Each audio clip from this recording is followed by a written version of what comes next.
Obsèques du petit Émile, c'est le cycle de la vie, le nouveau témoignage de la randonneuse qui a découvert les ossements. Elle est celle qui avait découvert, le 30 mars 2024, les ossements du petit Émile alors qu'elle était en train de faire sa randonnée. Aujourd'hui, elle prend la parole alors que les obsèques du petit garçon ont eu lieu. Cette date du samedi 8 février restera dans les annales, tant elle concerne une affaire qui s'apparente à un véritable désastre. Et pour cause, ce 8 février se sont tenues les obsèques du petit Émile, disparu mystérieusement durant l'été 2023. Ce n'est que de longs mois plus tard qu'une randonneuse en pleine promenade est tombée nez à nez avec des ossements dont les analyses avaient bel et bien confirmé qu'il s'agissait de ceux du petit garçon. C'est donc aujourd'hui, alors que la lumière est loin d'être encore faite sur l'affaire, que le petit Émile a été inhumé. Une occasion forcément spéciale et particulière, notamment pour la femme qui a découvert les ossements durant sa promenade.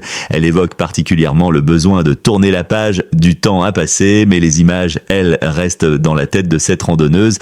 Le 30 mars 2024, il y a presque un an, elle avait ainsi découvert les ossements du petit Émile disparu dans des circonstances plus que mystérieuses et incompréhensible en juillet 2023. Alors en pleine promenade, sa découverte lui avait glacé le sang, mais avait permis de mettre fin à des mois intenses de recherche pour tenter de retrouver le petit Émile. Si depuis elle était restée discrète, Sadia, de son prénom, a décidé de prendre la parole alors que les obsèques du jeune garçon se tiennent ce samedi 8 février. Il faut tourner la page. Malheureusement, c'est comme ça, donc c'est le cycle de la vie et de la mort pour chaque être humain, a-t-elle ainsi expliqué au micro de BFM TV en cette journée si spéciale.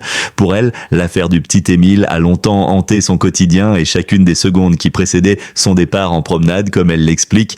Quand je partais en direction du Haut-Vernay, je me disais « Mais Sadia, si ça tombe sur toi, tu fais quoi ?» Et c'est arrivé. Dans sa prise de parole, la randonneuse rappelle même qu'elle aurait pu ne jamais mettre la main sur les ossements du petit Émile. Le 30 mars 2024, elle hésitait à sortir ou non pour faire sa randonnée. Le destin, lui, l'attendait de pied ferme. Après 2 heures promenade, Sadia tombe sur les ossements du petit Émile et là, elle l'a su de manière instantanée. Je savais que c'était lui, on habite au Vernay, il y a eu cet incident, on fait vite le rapprochement. Le petit Émile est inhumé ce samedi 8 février en présence de ses parents et fort probablement de cette randonneuse qui aura permis de mettre fin à ce terrible suspense qui régnait depuis trop longtemps.